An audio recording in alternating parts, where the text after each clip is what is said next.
जोगिया हो राम।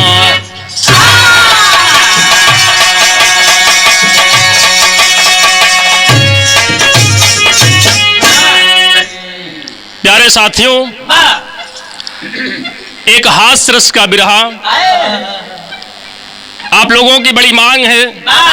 कई हमारे चैनल के साथियों ने हास्य रस का बिरहा सम्राट भी लिखना प्रारंभ कर दिया।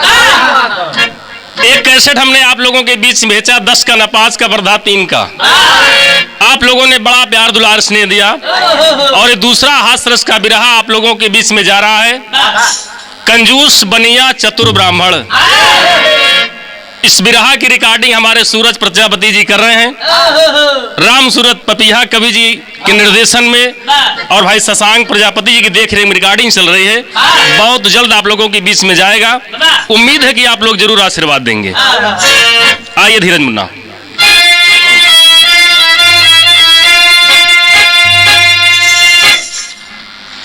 कि एक ठी बनिया रहा गरीब,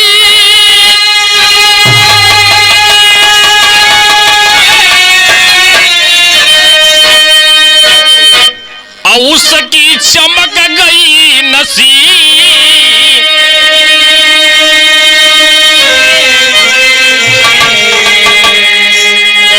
अब बनिया का बनिया से काहे लगे सबसे।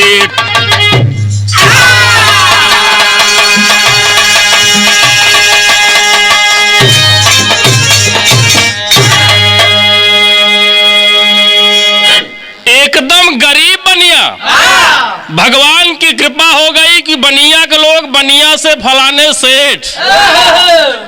उस सेठ बनिया का नाम गजोधर, लोग गजोधरा कहाँ है, शुद्ध नाम न ले।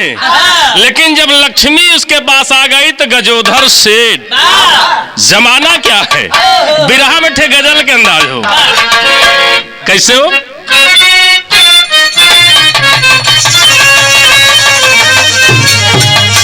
एकदम सही बात कि काबे में, अरे काबे में तेरा जलवा, काशी में नजारा है। काबे में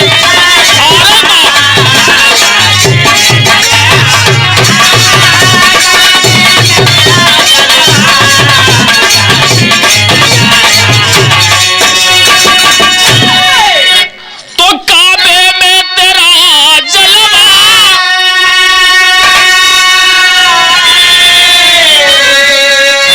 काशी में नजारा है। ये भी हमें प्यारा है, ये भी हमें प्यारा है, वो भी हमें प्यारा, ये भी हमें। अरे जियो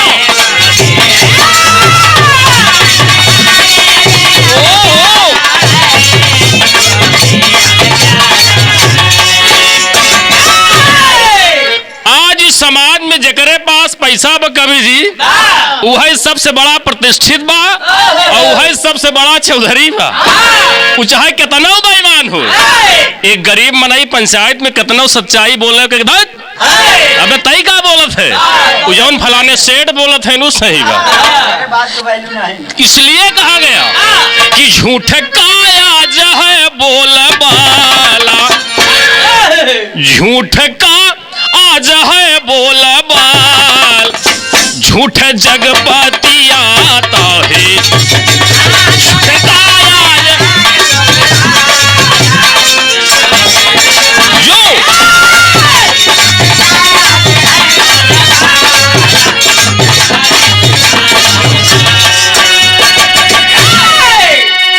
तो झूठ काया जो है ये जमाना,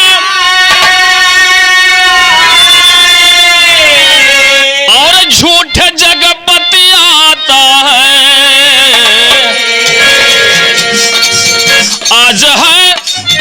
आज जग में जो है मालवाला,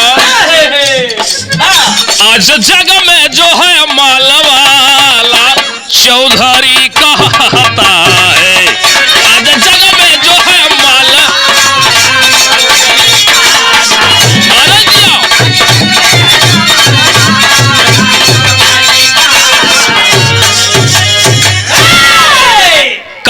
तो समझ ले कहानी की शुरुआत थे। कैसे मास्टर, नजम के लाइन हो।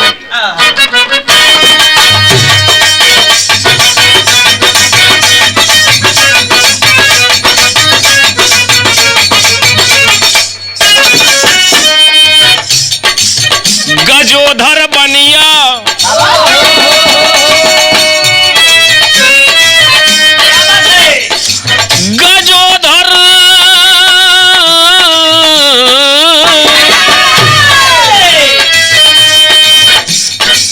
गजोधर बनिया आज सेठ जी कहाते थे।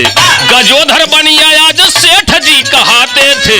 कंजूस इतने थे कि सुरती मांग खाते थे।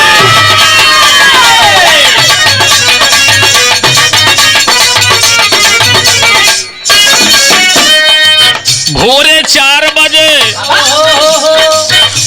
4 बजे गंगा वो नहाते थे। भोरे 4 बजे गंगा वो नहाते थे। कभी पंडा के पास चंदन न लगाते थे।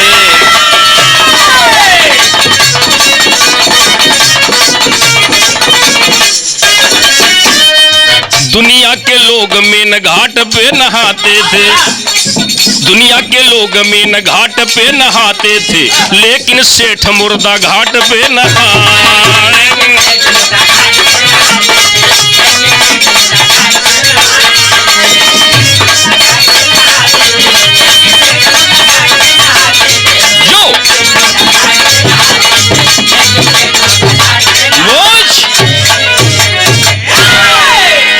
उस सेठ इतना कंजूस रहा, दुनिया के लोग गंगा जी में मेन घाट पे नहा तो मुर्दावा घाट पे। ए बरे कि अगर मेन घाट पे नहा तो भाई पंडित चंदन लगा दी तो 2 रुपया दक्षिणा दे के परे। तो दक्षिणा ना दे की वजह से मुर्दा घाट पे भगवान सोचे नहीं बनिया कितना धन दे, एका गजोधरा से लोग सेठ कहे लागे 2 रुपया न दे के बरे मुर्दा घाट पे।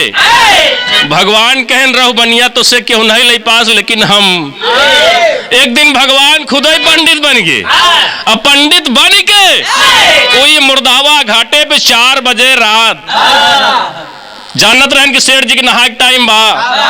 आए के 4 बजे रात जैसे घाट पे खड़ा भे देख बनिया दिखाएगे। अब बनिया दिखाएगा तो जल्दी से भगवान गुंदरी उंदरी कहा गया, बिरहा में तर्ज लगी।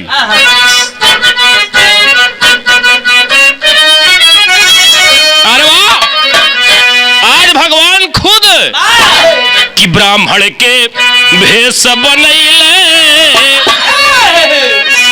ब्राह्मण के भेष बनैले, प्रभु मुर्दा घाट पे अइले।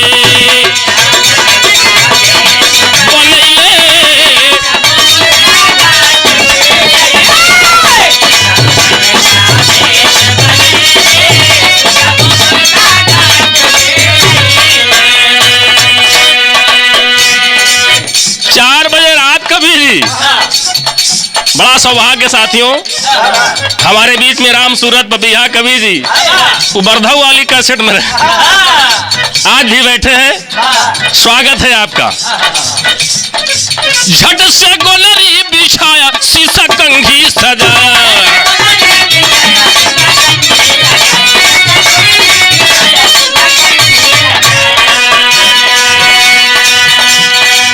बा दुनिया के मालिक आज घाटे का पंडा बन गए।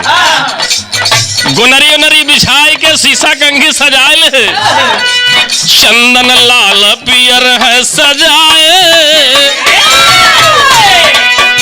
ललका पियर का सब रखे कि आज सेठ के लगाओ जरूर। इन कह के निकल जाए तोहरे पियर का नहीं बे, हर रंग का चंदन लाल पियर है सजाए, प्रभु मुर्दा घाट पे आए।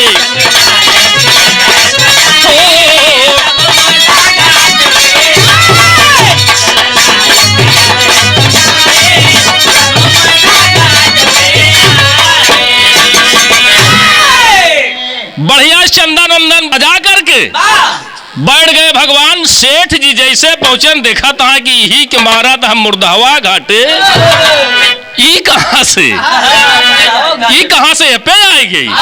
सोचत हाँ आज नहा ले, कल सही हो घाट चेंज। लागत है कौनो पंडित खोज के आएंगे। आज एक गलती से गए गंगा जी में डुबकी लगाए, हर हर गंगे नमामि गंगे तो दर्शनाथ मुक्ति। गंगा उंगा नहाए के जल्दी सिरदा उर्दा मार के पंडित जी बैठा है पूर्व कई तो सेठ चितवा तहा है कई चितौबन करे से बैठा रहा तिरछा चितवत सेठ जी भगेन। सेठ जी भगेन तो जब भगवान ही पंडित बना है उनसे बच के जावे। पंडित जी कहता है सेठ अरे तुहिन का बुलावत है। सेठ जी चितैन कहन हाँ पंडित जी, अरे कहन चंदनवा लगा लेता कम से कम हमारा लड़का बच्चा उन्हों का कुछ राशन पानी चाहे। आखिर ये घाट पे बतावा तोहरे अलावा के नहाए वाला बा, तुहू तोहरे सहारे बैठा है, तुहू चला जाबे तो कैसे काम चले।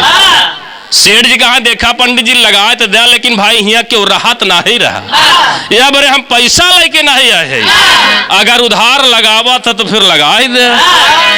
सेठ जी कहे पंडित जी कहें चला उधार है, लेकिन भाई साहब कहूँ मिले तो दे दे है। अरे कहन हमारा नाम गजोधर सेठ, दुआरे आ जाबा जौन खातिर करब की का बात है, उधार के बसाद लगावा बस कल दुगना ले। सोचत यहाँ लगवा ली भियान वही के नहीं कहा तो कल डबल चंदन लगवाए के सेठ चल देहन डगरा में। सोचत है ऐसा बेकूफ पंडित मिला, ये हमारा नाव पूछस न गाँव यही कहा, यह सोचत चलाओ ना बिरहा में तर्ज बदल गई।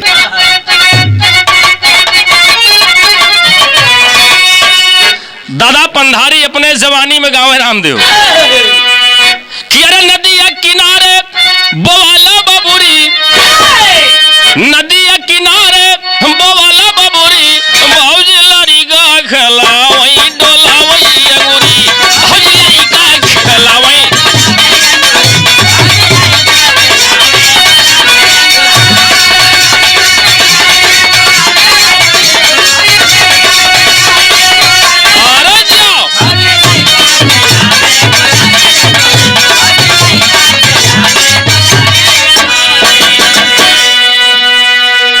सेठाइन कहा सेठ जी आज तो पूरा माथा ही चपाड़ ले है, रोज एक चंदन नहीं पूरा माथा। सेठ जी कहा कि एक ऐसा बेकूफ पंडित मिला उधार चंदन लगाए थे और हमार ने नाव पूछस न गाँव, कल से वो घाट पर जाबा न करब बतावा हमसे पैसा पई है। ऐसे ऐसे बेकूफ पंडित दुनिया में। सेठ जी कहा था कि बिना बुद्धि का पंडित बेकार रनिया,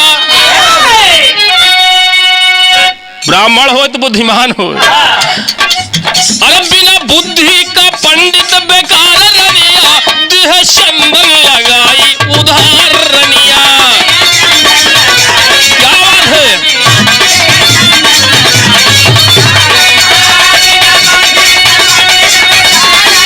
क्या बात है।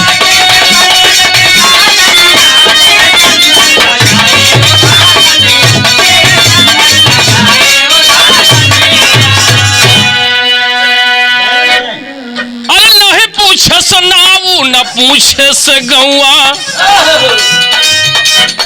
नहीं पूछस नावा न पूछे से गौआ, चंदन लगाए गजब गम गौआ, नहीं पूछ नावा न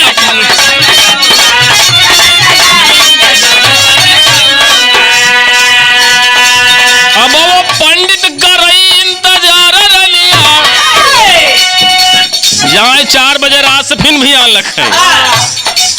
अब वो पंडित करई इंतजार रनिया, देह चंदन लगाई उधार रनिया।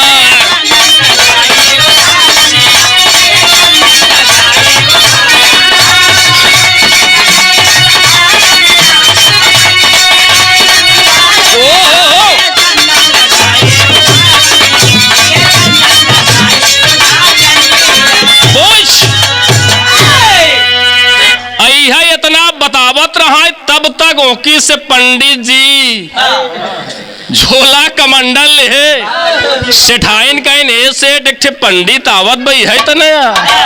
अरे सेठ जी कहन आएगा कहीं कहा आई। अरे कहन पंडित भैया खाना खात रहा एक कबर खाए रहा शेर।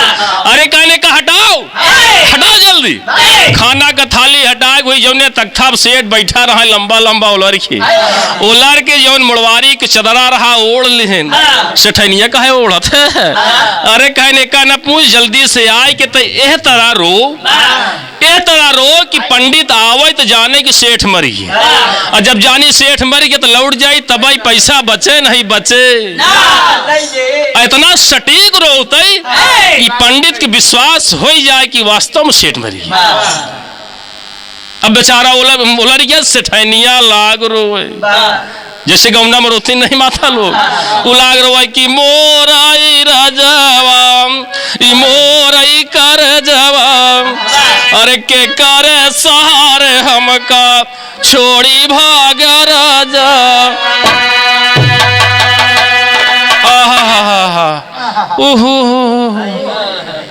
तब ले पंडित जी आए पंडित जी आगे सेठनिया रोवत बे कि जब से बियाह भवा कबहू न दुख दिया सोरहा सिंगारावा कराया मोर राजा।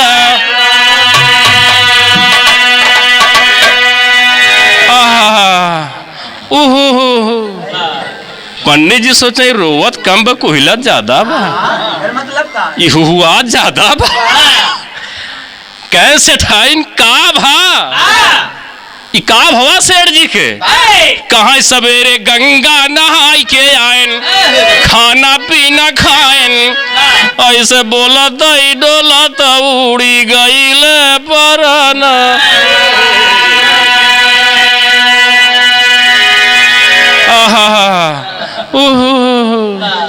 भगवान से हुआ वो तो जाना था।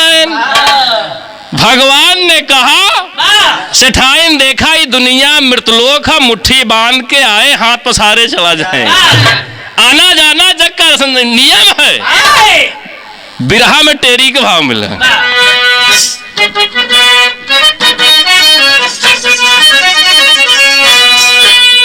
कि हाय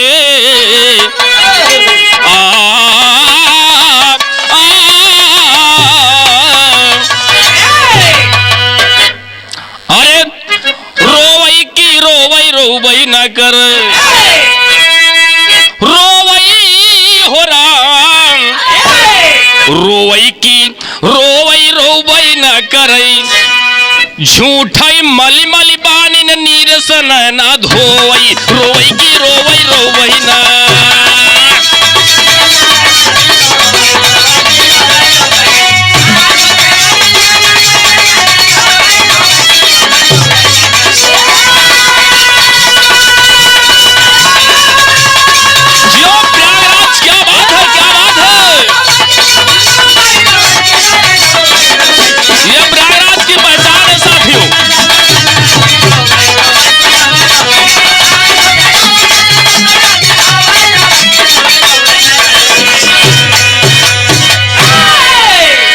पंडित जी तब कहाँ सेठाइन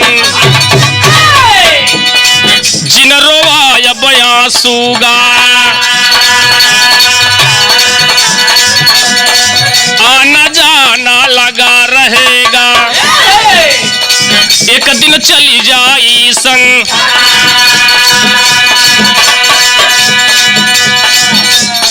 रहे सेठ जजमान हमारे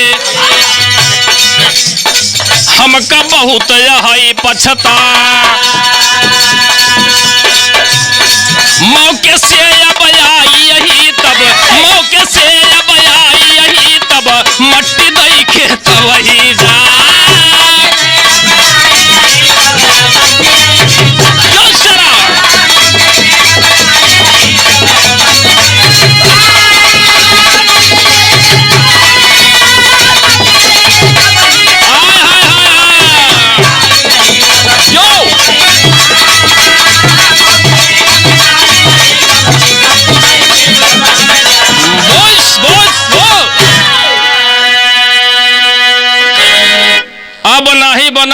बना।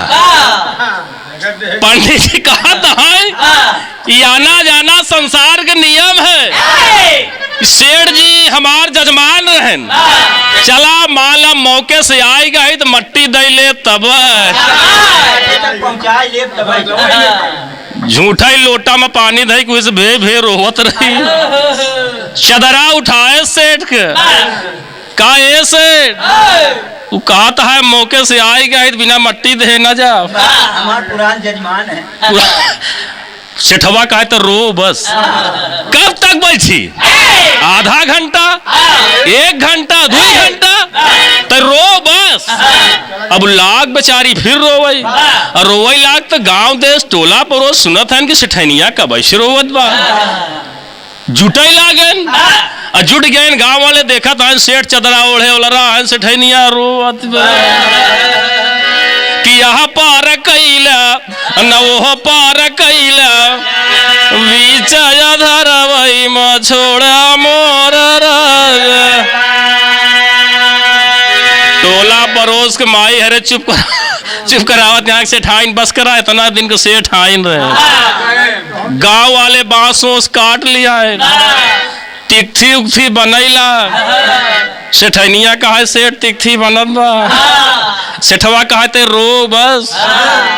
पंडितवा कहा में कहन बैठा बिरहा में तर लगिल।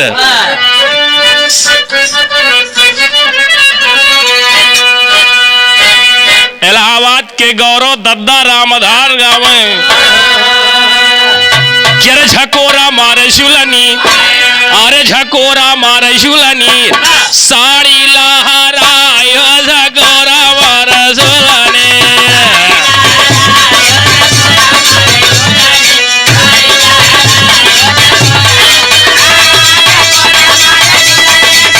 जय हो जय हो।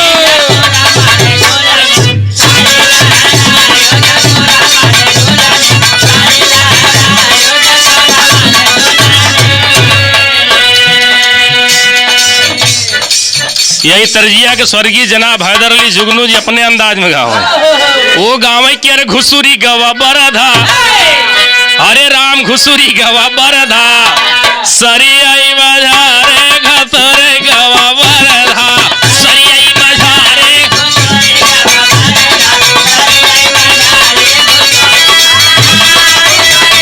क्या बात है वाह भैया।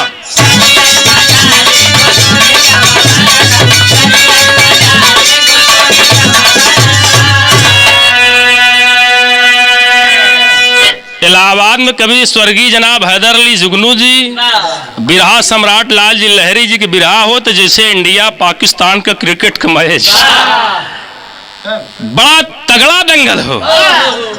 चिंगारी निकलती थी बिरहा से। हैदर अली जुगनू जी बेका अपने अंदाज में गावे तो लहरी जी बदल के अपने अंदाज में गावे। वो गावे की अरे कैसे खावे पनावा पान वाली में, अरे कैसे खावे पनावा देता ना बताई राजा कैसे खावे पना।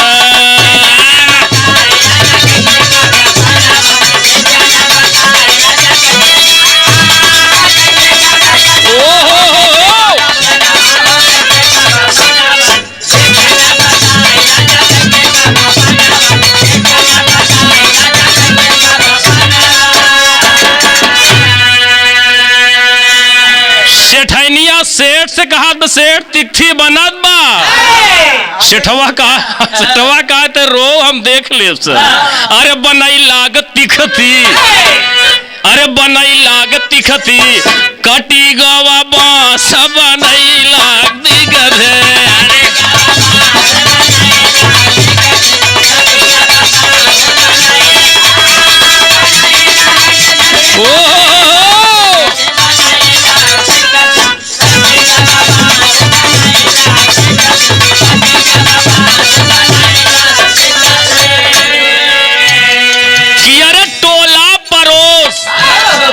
यार और दोस्त सब बहावे लागे आसक बनई लागती कदे काटी गावा बांस बनई लाग।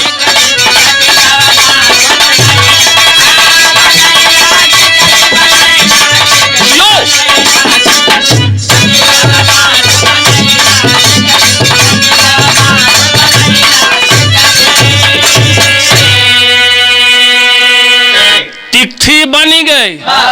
सेठवा 2 रुपया न दे बरे सांस खींचे बा कि पंडित जाने कि सेठ मर गए 2 रुपया बच जाए। उलरा बा गांव वाले का पता कि झूठा ही मरा बा। सेठवा के नहवाए धोवाए कि तिथि पोलार दे उलराबत है कि बाधे से जकड़ दे। सेठनिया सोचत बा कि इस धन से का मतलब बा 2 रुपया दे के मारा यश गत करावत है। कहा गया कि नहवाई धोआई दिहन तिकती पे ओलारी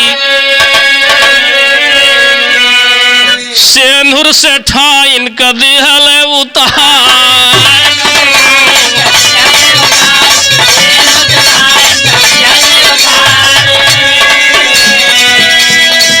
अरे धीरे धीरे बनिया ऐसा सांस ले कि पेट फूले पचखे न पाओ। सेठाइन के सेनूर उतार देहन ऐसे अंगुरी ढील करे बा। शारदा मिश्रा भैया ऐसे पकड़ के डेबिया में लावत है ऐसे एकदम ढील करे बा कि जनाए ना सेनूर उतारी गया। सेठाइन के चूड़ी उड़ी फोड़ दे मंगल सूत्र उतार दे गोड़े के बिछिया पायल सब 2-3 पहुंची निकुरा के उहाव एकदम बूची कह दे। अब श्रृंगार कह के का करी है मेहरारू का सबसे बड़ा श्रृंगार हो कहीं मन से धू जब इनका मन से धुआ नहीं तो श्रृंगार के का दिखाई है। अरे धीरे धीरे बनिया अरे धीरे धीरे बनिया बोले तरह सांस बनी हो गई तिकथी कभी गवा बास बने लगा।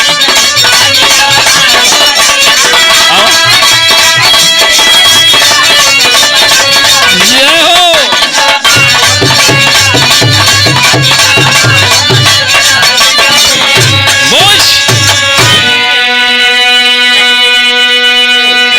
सेठाइन का सारा सिंगार उतारी गया। सेठ का नहवाए धोवाए के तिथि पोलार दे निश्चय अकड़ा बा। पंडित जी बैठन के रह बनिया ते कहाँ तक चलबे बिना लेहे 2 रुपया जाब ना। आ सेठवा कहा पंडित ते कब तक बैठबे हम तो का देव ना। तिथि बोला बा उलार के सजाए बजाए के लई के गांव वाले राम राम सत्य है खाए पिए लई के चल रहे। डगरा में गंगा जी किनारे पहुंचत पहुंचत 5 जगह उतारत थी। जब उतारे डगरा में सेठनिया अगरबत्ती सुलगावे के बहाने गए काने में फूके से गंगा किनारे निचकात है 5 कुंटल लकड़ी ट्रैक्टरे पर लदी बा। नहीं सोचा कि गंगा जी में फेंक दे हम पौड़ के पार चला जा। 5 कुंटल सेठवा का सब छोड़ी बताओ पंडितवा कहाँ बा कहन बा पछुआन बा। सेठवा कहा जाके कही का घामे में हैरान बा जा पंडित जी जा घरे अब गंगा जी ढेर दूरी है। सेठनिया रोवत के कहा पंडित जी बड़ा बढ़िया भैया आप आई है लेकिन अब जा बहुत दूर पैदल चलेगा। पंडित जी कहे सेठाई ने कई चिंता ना करा अरे हमार बहुत खास जजमान रहे चाहे जितना पैदल चलेगा चल ले बिनका छोड़ा बिना मट्टी दे न लौटब। सेठनिया का आई कहा लौटबे नहीं कर कहन बस रो तो चला दे देखा बाजी सेठनिया का है का गत करावत है हेदा टोकिया में 2 रुपया ले है कहता तो दे लौट जात काहे बरे इस गत करावत है। बिरहा में पापट के अंदाज हो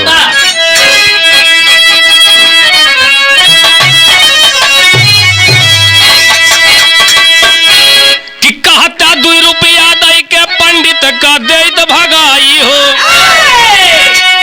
अरे कहता 2 रुपया दे के अरे पंडित का दे तो भगाई हो। काहे दुर्गत देह गए अपने सेठ जी रह कराई।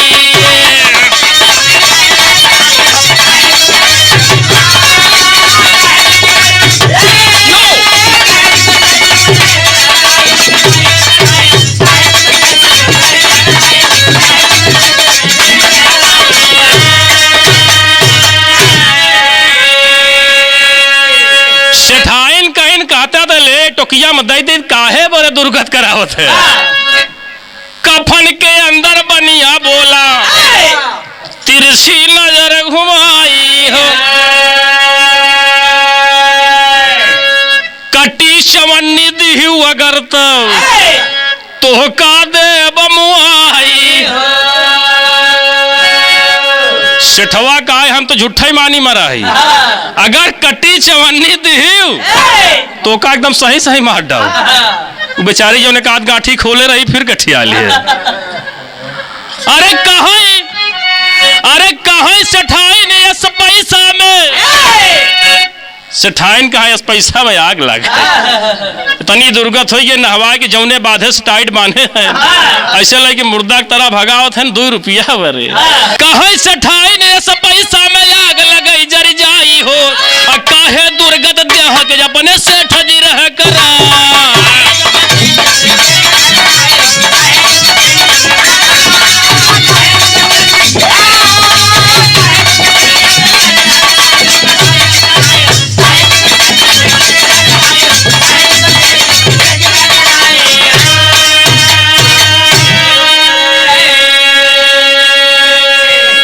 सेठवा नहीं माना, कहा बस केवल रो बस। सेठाइन फिर रोवत है, गांव वाले राम राम सत्य है खाए पिए। ले जाए के गंगा जी के किनारे गंगा घाटे पर पहुंच गए। गंगा घाट पे नहवाए धोवाए के सेठ का सेठाइन के छुरी लोटा अब तक तो सिंघारा उतारे रहे, छुरी लोटा थमाए देहन, थमाए के 5 कुंटल गों की लकड़ी और वही शमशान घाट जौने पर सेठ जी जौन मुर्दावा घाटे नहात रहे। सेठवा सोचत बहार समय एक समय रहा ही नहाई आवत रहे, एक समय बिरहा में आल्हा के भाव लगल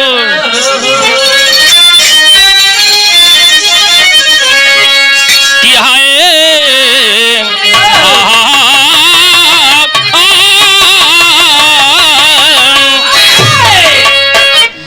जवने शमशान घाट सेठ जी नहात रहल,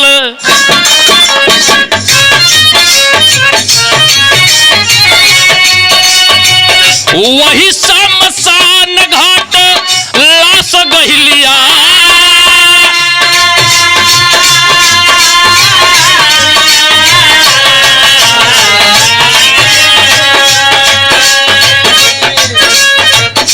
आम की लकड़िया से चिता सजाई गईल,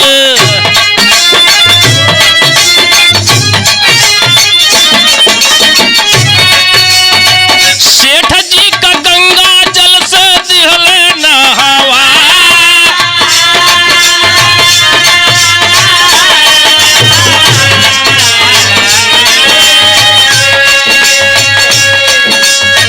छुरी लोटा लइके बैठी बगली से ठाइन भैया। क्या बात है, गौवा के लोग दिहले दगवा दिया।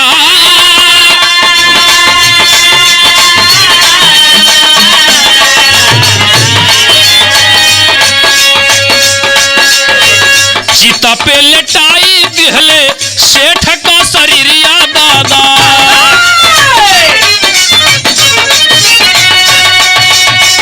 कहाँ सेठाइन देते हुआ गिया लगा।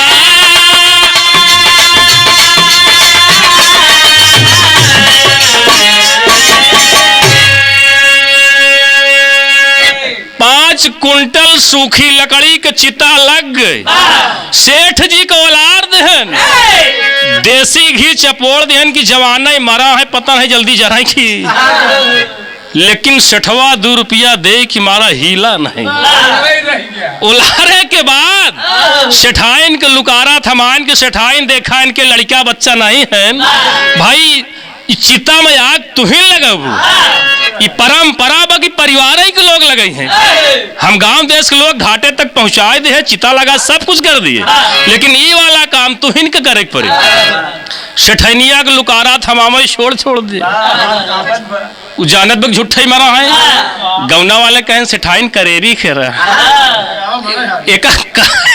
एका तो का कराई के पारे जीव करेर कह के लगावा सेठैनिया जब लुकारा छोड़ छोड़ दे भगवान कहने सेठाई वो पंडित कहा है सेठाई नहीं बतावा कि सेठ भगत भर है। सेठैनिया कहा है 2 रुपया दे कि मारा मुर्दावा घाटे नहात रहे ये भगत हो कि भगत हो तो गुरु जी अमावस पुण्यवासी कह रहा है तो कौनो बात नहीं अगर भगत नहीं भर अब मौके से आई गए तो 2 अक्षर मंत्रवा हम कनमा फूकिन दे गौना वाले कहन बड़ा भाग्यशाली बनिया रहो मौके से पंडित जी आएंगे कहन पंडित जी यार बिल्कुल 4 लाइन बोल दे। पंडित जी काने वाला चैला हटाए सेठवा के काने में कहने से गौना वाले सोचन भैया मंत्र फूका उनका का पतक तगादा करता पंडित जी कहा देवा के फुकवाएंगे सेठवा का देव ना जाए भगवान सोच रहा है कि वाह सेठ उठा तू जीता हम हारी गए 2 रुपया नहीं तो हम से 2 रुपया ले ले लेकिन भाई साहब उठ के बैठ जा अब ना ले सेठवा कहा ऐसे ना उठब पूरी पब्लिक के सामने तिरवाचा बांधा कि ना ले ना ले ना ले। सेठ जी हाथ जोड़ के पूरे गांव सामने कहन भैया हरे पंडित जी कहें कि सेठ जी मारा नहीं है ये 2 रुपया उधार करे रहे हमसे वही उधारी के मारा मरा है वादा करता है कि इनसे 2 रुपया ना ले ना ले। और जब तिरवाचा बांधे तो सेठवा उठ के खड़ा हुई गौना वाले कहन बतावा दुनिया में ऐसे ऐसे लोग हैं कि चमड़ी चली जाए दमड़ी अपने चमड़ी के शुभ नहीं शरीर जल जाए लेकिन 2 रुपया ऐसा नहीं कि सेठवा ऐसा रहा अब दुनिया में ढेर जने हैं। बिरहा के आखिरी में खड़ी में कहा गया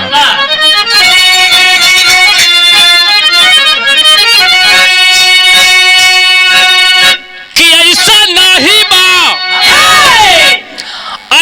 नहीं बकिया बना ही ऐसे लोगवा अब दुनिया में बाटे बहुत से लोग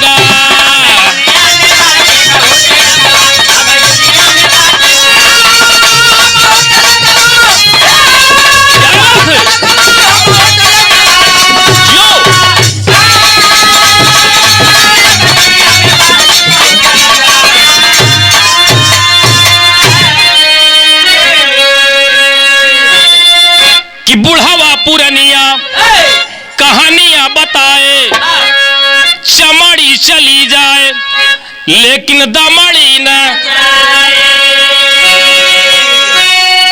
केहू का भेद केहू न खोले आ जाओ ढेर जने लेकिन केहू के केहू कहा ही नहीं चाहत ऐसा नहीं क्या बोतरा नहीं है केहू का भेद केहू न खोले अरे जाने सब लोग अब दुनिया में बाटे बहुत सा लगा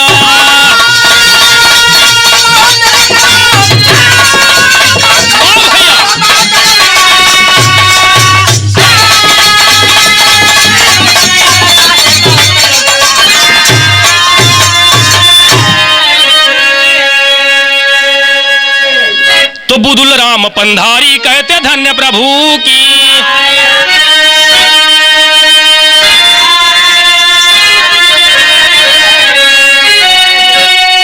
किया लेखनी खुद बच्चा यादो आशीष गुरु राम सिंह से पाया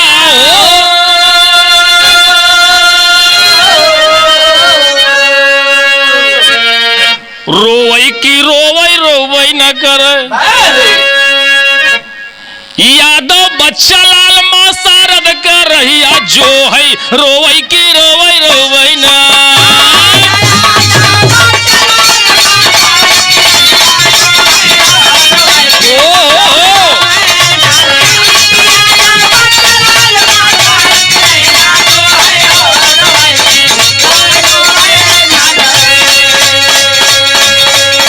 देखते संतान की हालत क्या हो गई भगवान कितना बदल